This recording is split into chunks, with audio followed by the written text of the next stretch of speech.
అత్యాచార కేసులో Tollywood choreographer Johnny master చుట్టూ ఉచ్చు బిగుస్తోంది. తనపై జానీ మాస్టర్ పలుమార్లు అత్యాచారానికి పాల్పడ్డాడంటూ పోలీస్ స్టేషన్ మెట్లెక్కింది ఆయన దగ్గర వర్క్ చేసిన lady assistant choreographer. Outdoor shooting సమయంలోనే కాదు, తన క్యారావాన్లో కూడా పలుమార్లు లైంగిక దాడి చేశాడని, ప్రతిఘటించిన ప్రతిసారి మ్యాన్ హ్యాండ్లింగ్ చేసేవాడని కంప్లైంట్లో పేర్కొంది. నార్సింగ్లోని తన ఇంటికొచ్చి అనేకసార్లు హెరాస్మెంట్ చేశాడంటూ తెలిపింది. మతం మార్చుకొని తనను పెళ్లి చేసుకోమని బలవంత పెట్టినట్లు కూడా ఫిర్యాదులో పేర్కొంది. జానీ మాస్టర్ మాత్రమే కాదు, అతడి భార్య కూడా తనను కొట్టిందని తెలిపింది. దీంతో కొరియోగ్రాఫర్ జానీ మాస్టర్పై రేప్తో సహా పలు కేసులు నమోదు చేశారు పోలీసులు. ఇదిలా ఉంటే ఇప్పుడు జానీ మాస్టర్పై మరో కేసు నమోదైంది. బాధితురాలు మైనర్గా ఉన్నప్పటి నుంచి లైంగిక వేధింపులకు పాల్పడిన నేపథ్యంలో పోక్సో కేసు నమోదు చేశారు. ప్రస్తుతం నిందితుడి కోసం హైదరాబాద్ పోలీసులు ముమ్మరంగా గాలిస్తున్నారు. నెల్లూరులో ఉన్నట్లు వార్తలు వచ్చినప్పటికీ జమ్మూ కాశ్మీర్లోని లడాఖ్లో ఉన్నట్లు తెలుస్తోంది. ఈ నేపథ్యంలోనే ఇటు నెల్లూరుకు అటు లడాఖ్కు 4 ప్రత్యేక బృందాలను పంపినట్లు పోలీసులు వెల్లడిస్తున్నారు.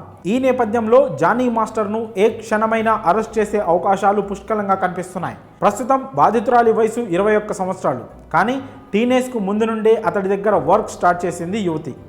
2017లో ఢీ షోలో పార్టిసిపేట్ చేసేందుకు హైదరాబాద్ వచ్చింది. ఆ సమయంలో జానీ మాస్టర్తో ఆమెకు పరిచయం ఏర్పడింది. 2019లో ఆమెను తన టీంలో చేరమని కోరగా అసిస్టెంట్ కొరియోగ్రాఫర్గా వచ్చి చేరింది. ఆ సమయంలో ఓ ప్రాజెక్ట్ కోసం ముంబై వెళ్ళినప్పుడు హోటల్ రూమ్లో ఉండగా జానీ మాస్టర్ లైంగిక వేధింపులకు పాల్పడ్డాడు. ఈ విషయం ఎవరికైనా చెబితే చంపేస్తానంటూ బెదిరించినట్లు ఫిర్యాదులో పేర్కొంది. అప్పటికే ఆమె మైనర్. అలాగే పలు అవుట్డోర్ షూటింగ్స్ సమయంలో ఇలానే తనపై వేధింపులకు పాల్పడ్డాడు. షూటింగ్ సమయంలో కూడా అసభ్యకరంగా తాకుతూ హింసించేవాడు.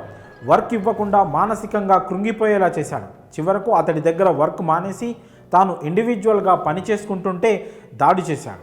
చివరకు ఇదే నీ చివరి షూటింగ్ అంటూ బెదిరింపు లేఖ ఇంటికి పంపించడంతో ఆమె పోలీసులను ఆశ్రయించింది. కేసు నమోదు చేసిన పోలీసులు బాధితురాలి స్టేట్మెంట్ రికార్డు చేసి ఆమెకు వైద్య పరీక్షలు నిర్వహించారు. దీంతో మైనర్గా ఉన్న సమయంలోనే లైంగిక వేధింపులకు గురైనట్లు గుర్తించి జానీ మాస్టర్పై పోక్సో చట్టం కింద కేసు నమోదు చేశారు. జానీ మాస్టర్పై పోక్సో కేసు నమోదు కావడంపై మీ అభిప్రాయాలను కామెంట్స్ రూపంలో తెలియజేయండి.